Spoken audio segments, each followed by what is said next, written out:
जय हिंद साथियों, मैं चंदा। आज हम क्लास 6 NCERT हिस्ट्री का चैप्टर नंबर 5 जो है राज्य, राजा और प्राचीन गणराज्य, इसके बारे में जानेंगे। तो इस चैप्टर में हम मुख्यतः जानेंगे प्राचीन समय में शासक यानी राजा का चुनाव कैसे होता था, इसके बारे में जानेंगे। उसके बाद वर्ण के बारे में जानेंगे। प्राचीन समय में पुरोहितों द्वारा वर्ण को 4 भागों में विभाजित कर दिया गया था और इसके कार्य को भी बांट दिया गया था, इसके बारे में जानेंगे। उसके बाद हम जनपद के बारे में जानेंगे इस चैप्टर में, और महाजनपद के बारे में जानेंगे, और 16 महाजनपद कौन कौन है इसके बारे में भी जानेंगे। तो चलिए हम पहले आज प्राचीन समय में राजा कैसे बनते थे इसके बारे में जान लेते हैं। तो वर्तमान में हम अपना राजा यानी शासक को कैसे चुनते हैं, तो अभी हम चुनाव के माध्यम से अपने जनप्रतिनिधि का चुनाव करते हैं। जैसे में हम PM का, CM का, MP, MLA ये सब का हम मतदान के जरिए चुनाव करते हैं। तो प्राचीन समय में ऐसा नहीं था। प्राचीन समय में जन यानी गांव के लोगों द्वारा एक आदमी को अपना राजा चुना जाता था। तो उसमें देखा जाता था कि जिसके पास ज्यादा नॉलेज हो, जिसमें युद्ध करने की शक्ति हो, जो थोड़ा आर्थिक रूप से मजबूत हो, इस सब को देखकर लोगों द्वारा प्राचीन समय में अपना शासक यानी राजा का चुनाव करते थे। तो उस समय शासक के पास कोई महल नहीं था, ना कोई बॉडीगार्ड था। वो सब एक ही समान गांव में एक साथ ही रहते थे, लेकिन एक मुख्य यानी मुखिया को शासक चुन लेते थे। तो उसके बाद इस प्रक्रिया में थोड़ा सा विकास हुआ है।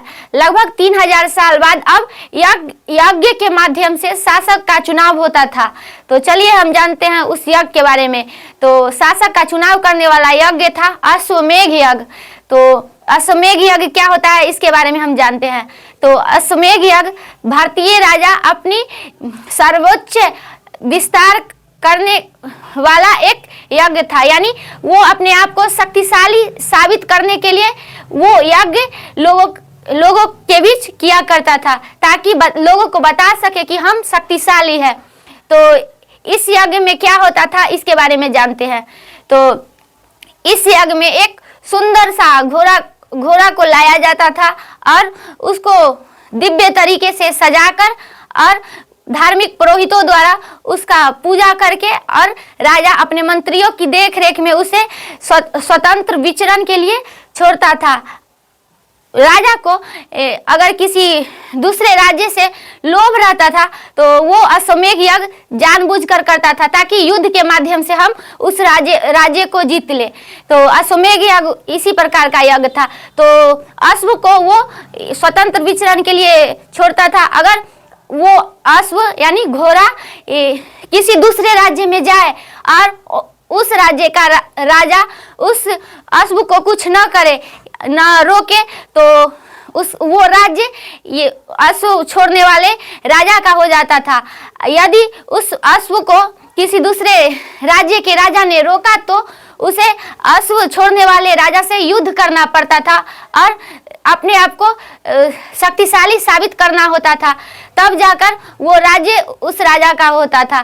तो अश्वमेध यज्ञ इसी प्रकार का यज्ञ था। और अश्वमेध यज्ञ का विशेष प्रकार की जानकारी आप प्राप्त करना चाहते हैं तो रामायण के माध्यम से प्राप्त कर सकते हैं। रामायण में हम लोगों ने देखे हैं कि भगवान श्री रामचंद्र जी एक अश्व को अपनी देखरेख में आसपास के क्षेत्र में विचरण के लिए छोड़ते हैं और स्वयं उन्हीं का पुत्र जो लवकुश है उस अश्व को पकड़कर श्री राम भगवान को चुनौती के माध्यम से युद्ध करने के लिए बुलाता है। तो आप वहां से जाकर अश्वमेध यज्ञ के बारे में जानकारी प्राप्त कर सकते हैं। तो अश्वमेध यज्ञ को संपन्न कराते थे धार्मिक पुरोहित यानी ब्राह्मण उस समय कराते थे। तो अश्वमेध यज्ञ जब राजा संपन्न कराते थे तो जो राजा ने छोड़ा है यानी जो हार गए हैं उन राजा को भी अश्वमेध यज्ञ करने वाले राजा निमंत्रण भेजते थे और वो राजा अश्वमेध यज्ञ करने वाले राजा के लिए उपहार यानी गिफ्ट लाकर अश्वमेध यज्ञ करने वाले राजा को देते थे और वो राजा एक वाक की छाल के सिंहासन पर बैठकर यज्ञ को संपन्न कराते थे। तो अश्वमेघ यज्ञ इसी प्रकार का यज्ञ था। तो उसके बाद चलिए अब आगे देखते हैं वर्ण, यानी धार्मिक पुरोहितों द्वारा अब वर्ण का विभाजन किया गया और वर्ण को 4 प्रकार में विभाजित किया गया, इसके बारे में जानते हैं। तो वर्ण यानी ऋग्वैदिक काल, तो ऋग्वैदिक काल है यानी 1500 से 1000 ईसा पूर्व के बीच। ऋग्वेद सबसे पुराना वेद है, इसलिए इसको ऋग्वैदिक काल के अंतर्गत आता है। और उसके बाद रचे होने वाले वेद को हम उत्तर वैदिक ग्रंथ कहते हैं। तो चलिए अब उत्तर वैदिक ग्रंथ के बारे में जानते हैं और उत्तर वैदिक ग्रंथ के अंतर्गत कौन कौन से वेद आते हैं इसके बारे में। तो उत्तर वैदिक ग्रंथ का काल है 1000 से 600 ईसा पूर्व और उत्तर वैदिक ग्रंथ के अंतर्गत आने वाला वेद है सामवेद, यजुर्वेद और अथर्ववेद।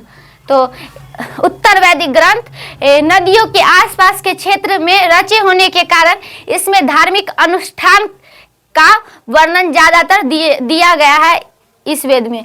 उसके बाद चलिए अब हम जानते हैं धार्मिक पुरोहितों द्वारा वर्ण को 4 भागों में विभाजित किया गया है और उसका कार्य को भी धार्मिक पुरोहितों ने विभाजन कर दिया है, इसके बारे में जानते हैं। तो वर्ण यानी ब्राह्मण द्वारा 4 वर्ण का विभाजन किया है। वो है पहला वर्ण ब्राह्मण, दूसरा है क्षत्रिय, तीसरा है वैश्य और चौथा है शूद्र। ब्राह्मण यानी यज्ञ विधि विधान को संपन्न कराते थे, वो अपने आप को वरिष्ठ समझते थे। देखते हैं ना आसपास में, अगर हम कोई काम करते हैं तो स्वयं को ऊपर समझते हैं, उसी प्रकार उस समय ब्राह्मण ने भी किया। ब्राह्मण यज्ञ विधि विधान यानी धार्मिक अनुष्ठानों को संपन्न कराते थे, इसलिए उन्होंने स्वयं को सबसे ऊपर समझा और उन्होंने बताया कि जो हम ब्राह्मण हैं। उसके बाद क्षत्रिय यानी शासक वर्ग का काम उन्होंने बताया कि युद्ध करना और लोगों की रक्षा करना, यानी ब्राह्मण ने बताया शासक वर्ग यानी क्षत्रिय वर्ण को आप युद्ध करिए और सभी लोगों की रक्षा करने के लिए। उसके बाद तीसरा वर्ण का कार्य दिया वो वैश्य जो है, उसका कार्य था कृषक यानी खेती करना। उसके बाद पशुपालक यानी पशु पक्षी को पालना और व्यापार करना, यानी सभी चीजों का व्यापार करने का काम धार्मिक पुरोहितों ने वैश्य वर्ण को दिया। उसके बाद अब चौथा वर्ण है शूद्र, तो उस धार्मिक पुरोहितों ने शूद्र को का काम दिया इन तीनों वर्णों की देख रेख करना और उसके बदले में इसको कुछ आर्थिक रूप से मदद करता था।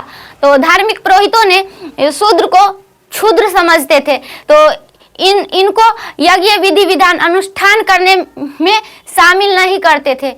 तो यही था। और धार्मिक पुरोहितों ने महिलाओं को भी क्षुद्र समझते थे, तो महिलाओं और क्षुद्र वर्ण के लोगों को अनुमति नहीं था धार्मिक अनुष्ठान करने का।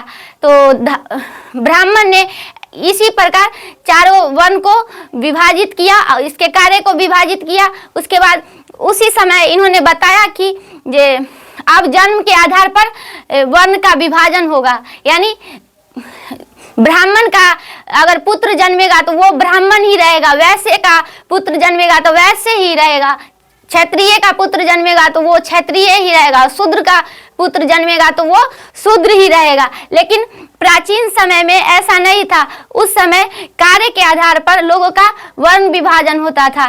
तो कुछ लोगों ने इस पर रोक भी लगाया, फिर भी प्राचीन समय में ब्राह्मण ने इसको स्वीकार नहीं किया और उन्होंने बताया कि यही होगा, यानी ब्राह्मण का पुत्र अगर बतहा भी है तो वो ब्राह्मण ही कहलाएगा। तो यही था।